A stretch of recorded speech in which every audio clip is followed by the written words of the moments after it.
Ya, jemaat yang dikasihi Tuhan, tema kita pada pagi hari ini yaitu He lives. Ya, He lives, dia hidup atau dia bangkit.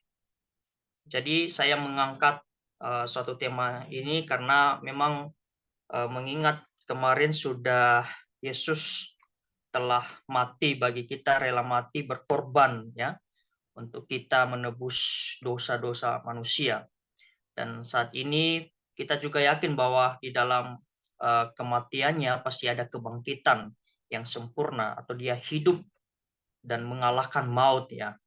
Jadi saya mengambil tema ini untuk kita bisa dapat renungkan bersama-sama. Saya mengajak saudara jemaat yang dikasihi Tuhan untuk melihat Alkitab di dalam Matius pasalnya yang ke-28 ayat 1 sampai 10. Saya membacanya bagi kita semua di dalam TB2, kebangkitan Yesus. Setelah hari Sabat lewat, menjelang menyingsingnya fajar pada hari pertama minggu itu, pergilah Maria Magdalena dan Maria yang lain menengok kubur itu. Tiba-tiba terjadilah gempa bumi yang hebat sebab seorang malaikat Tuhan yang turun dari langit datang ke batu penutup itu dan menggulingkannya lalu duduk di atasnya. Wujudnya bagaikan kilat dan pakaiannya putih bagaikan salju. Penjaga-penjaga itu pun gentar ketakutan dan menjadi seperti orang-orang mati. Akan tetapi malaikat itu berkata kepada perempuan-perempuan itu, "Janganlah takut, sebab aku tahu kamu mencari Yesus yang disalibkan itu.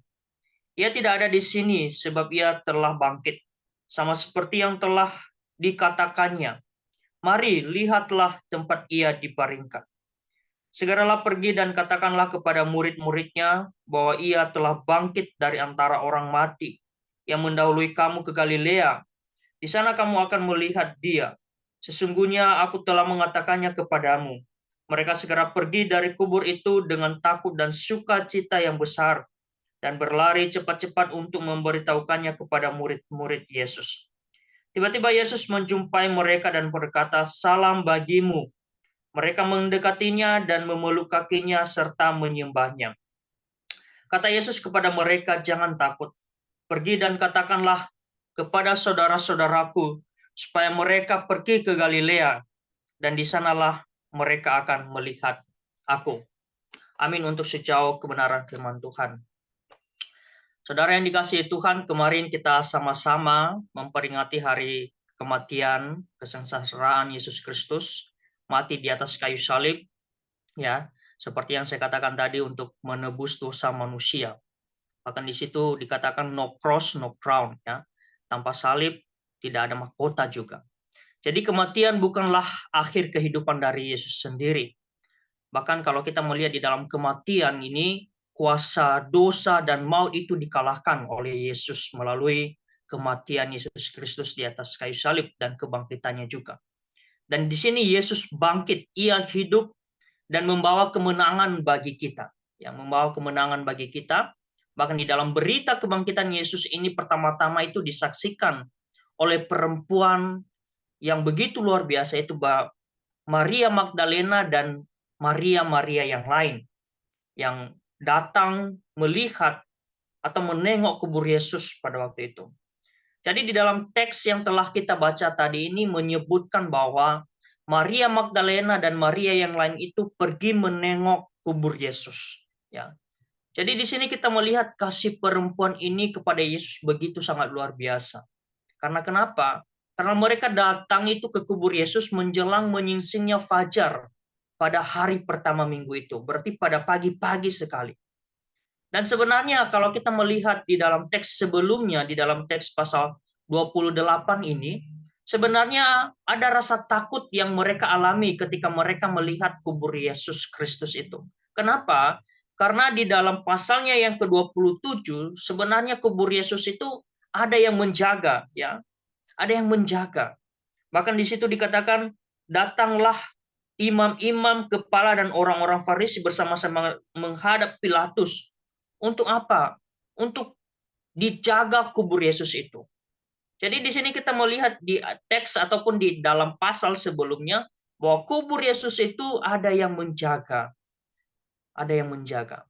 Dan perlu juga kita pahami bahwa penjaga sehebat apapun, sekuat apapun, bahkan kuasa dunia segagah apapun, pastinya tidak dapat menandingi kuasa Allah yang begitu besar itu.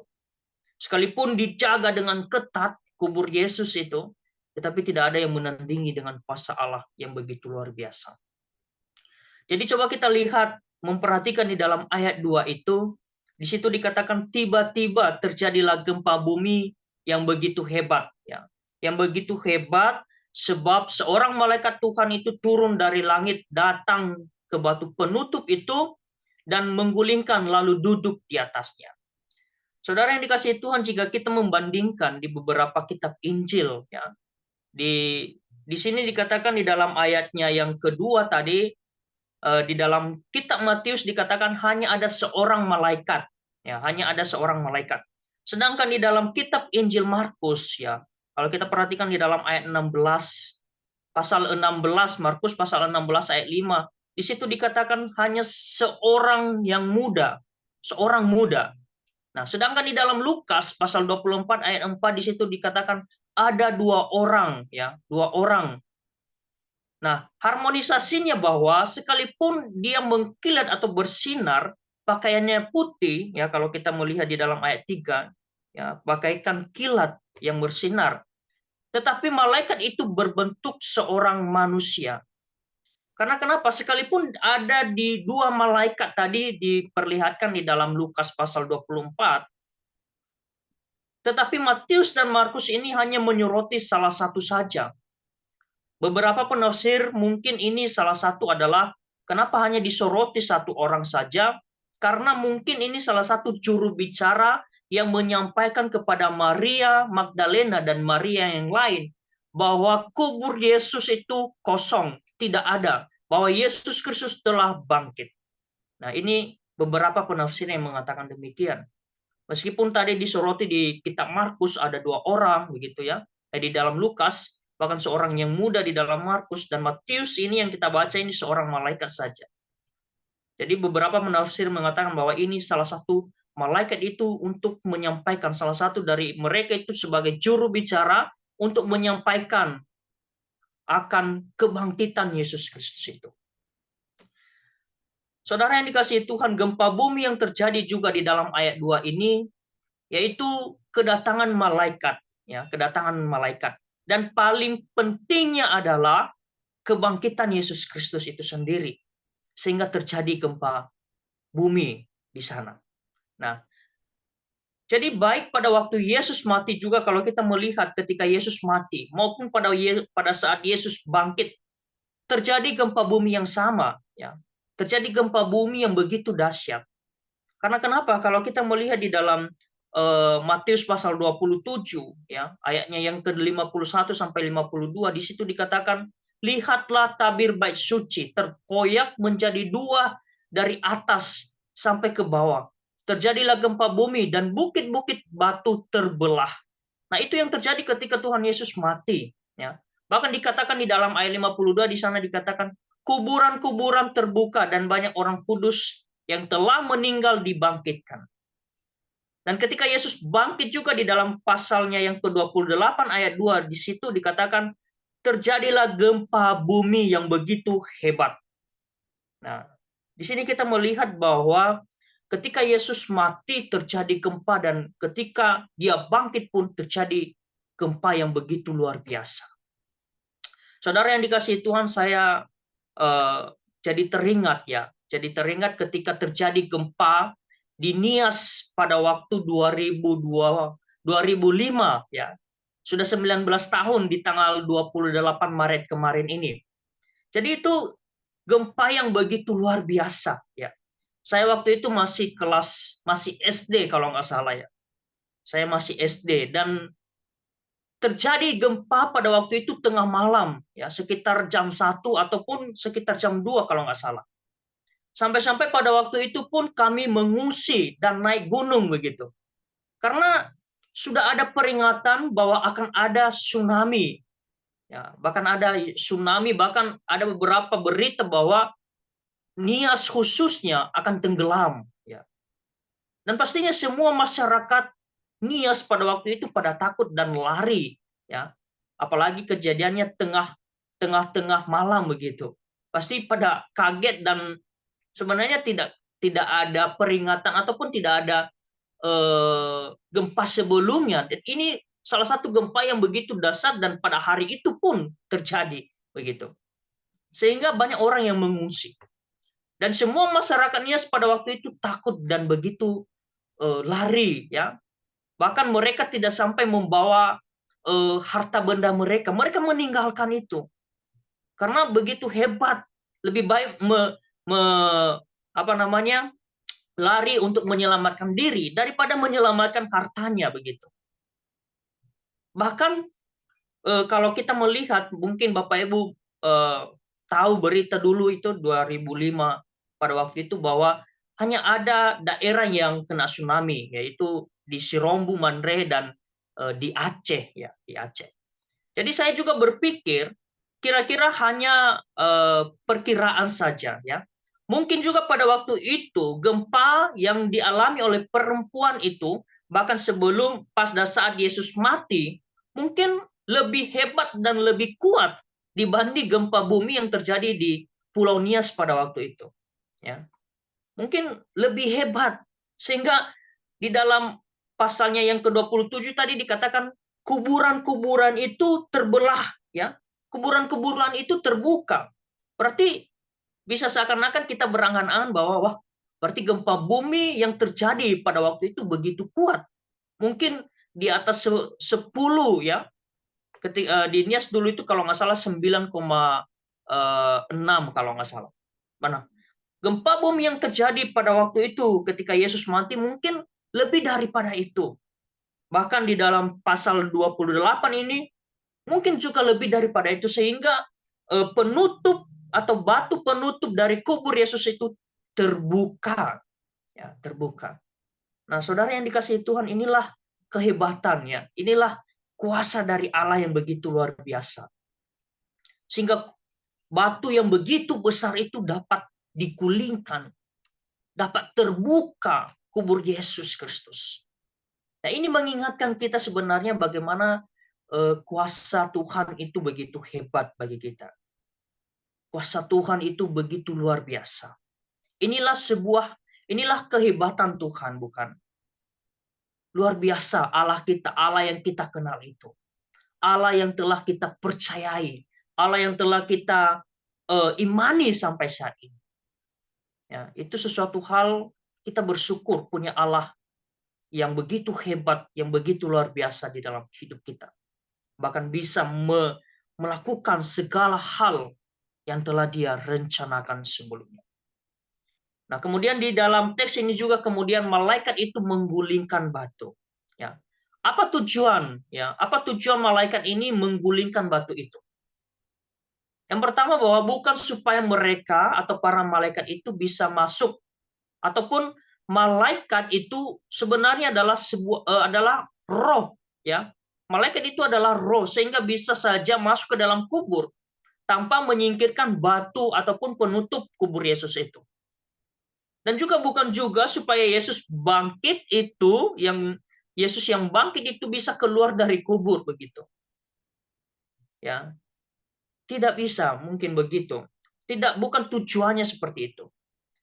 Kita harus mengetahui bahwa sekalipun tubuh Yesus yang lama itu telah dibangkitkan, tetapi tubuh Yesus itu juga diubahkan menjadi tubuh kebangkitan yang bisa menembus dinding begitu, yang bisa menembus kuburnya pun. Dan ini terlihat di dalam Yohanes, ya, di dalam Yohanes pasal 20 ayat 19 dan juga ayat 26.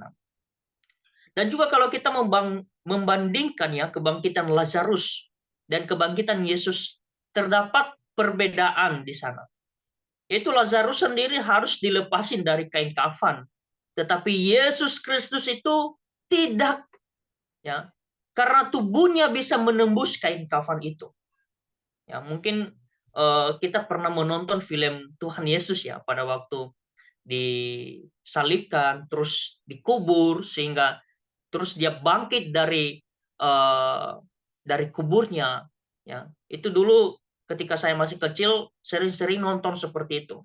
Jadi dia ketika Yesus dikubur, terus dia bangkit menembus akan kain kafannya begitu.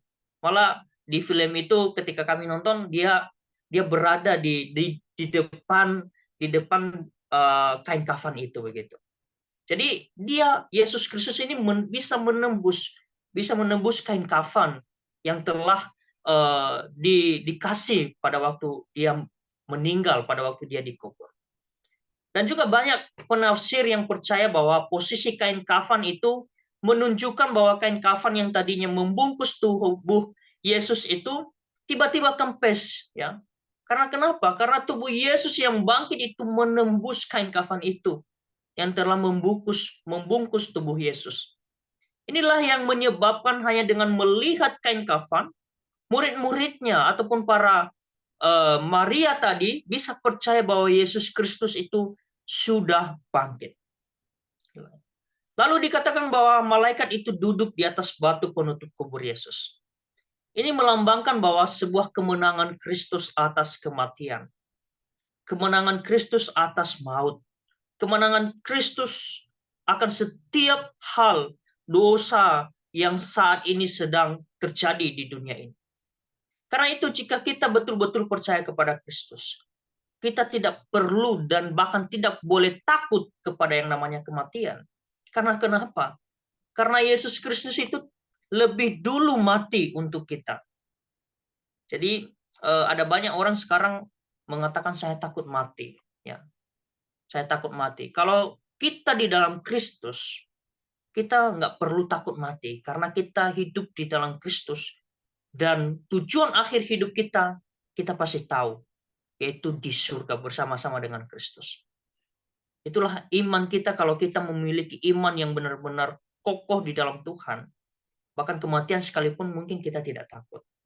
Karena kita percaya bahwa ketika kita mati, nantinya kita akan bersama-sama dengan Kristus di surga.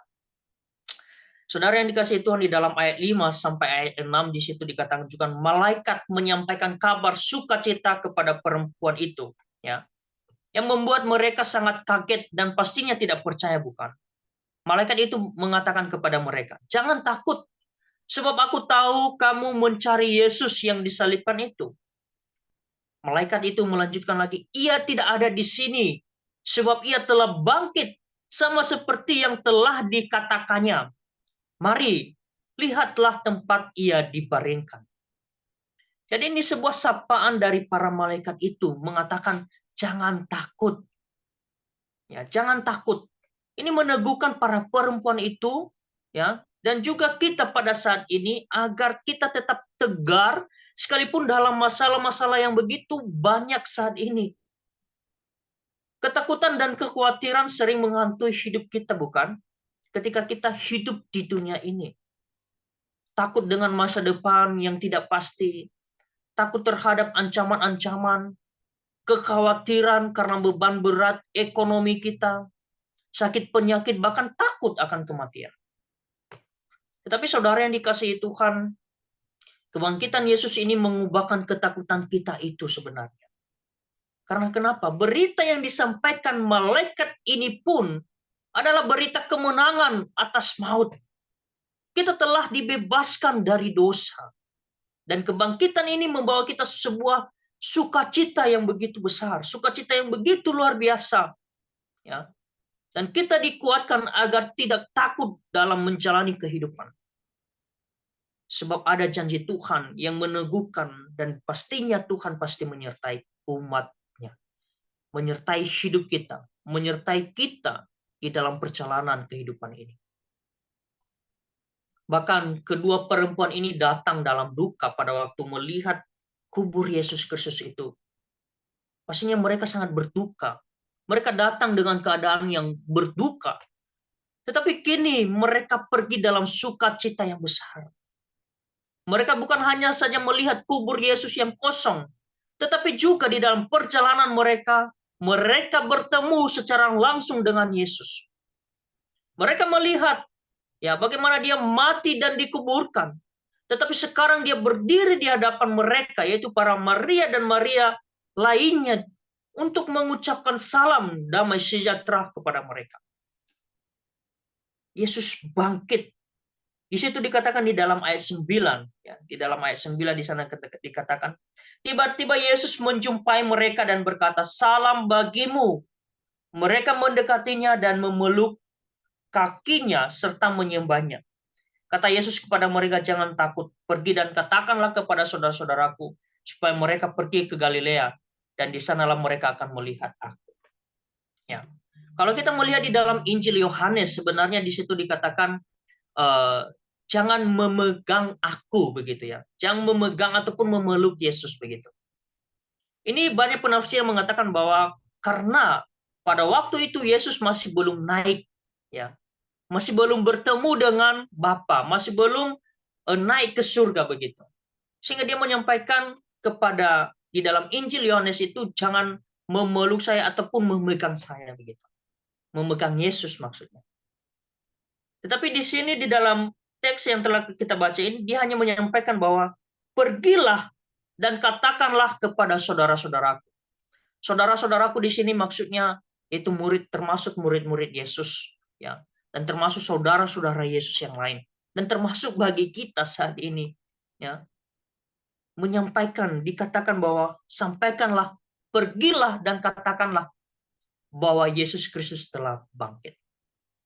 Dan kata pergi bagi kita saat ini juga kalau saya bisa banyak penafsir yang mengatakan kata pergi ini menunjukkan bagi kita bahwa sebenarnya kita harus pergi di dalam menyampaikan, memberitakan akan kabar baik itu, kabar keselamatan itu, kabar sukacita itu bagi orang-orang yang masih belum percaya Tuhan.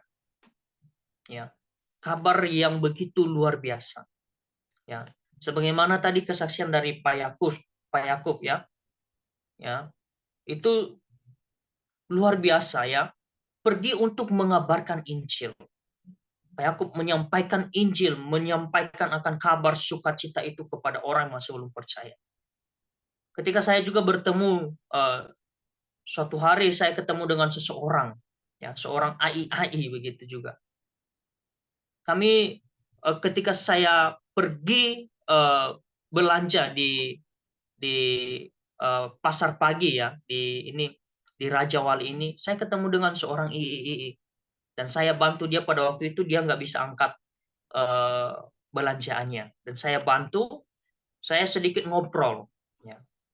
Ini juga masih belum percaya Kristus dan di situ saya menyampaikan akan kabar ya, kabar tentang Kristus itu.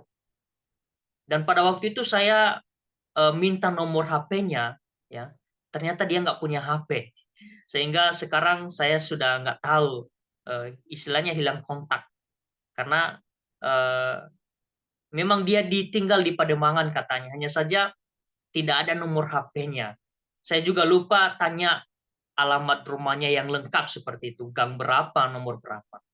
Akhirnya karena buru-buru juga II-nya pada waktu itu, akhirnya saya tidak terlalu banyak bicara. Tapi setidaknya di dalam perjalanan menuju keluar pada waktu itu, saya sedikit menceritakan tentang kasih Kristus itu. Ya, karena saya katakan II begitu luar biasa hebat. Tahu nggak kenapa II bisa hebat sejauh ini? Karena sudah tua begitu ya. Saya mengatakan bahwa II kuat karena Kristus, karena Tuhan yang dapat menolong. Ya, kita harus percaya akan hal itu. Dan saya menanyakan, boleh tahu II agamanya apa begitu? Dan dia beritahu agamanya masih bukan agama Kristen pastinya.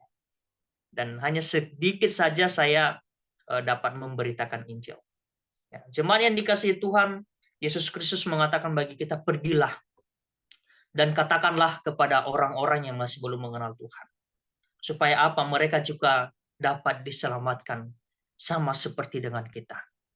Bagi kita yang telah percaya kepada Tuhan, mengingatkan kita juga bahwa kita dapat harus pergi keluar untuk memberitakan kabar sukacita itu.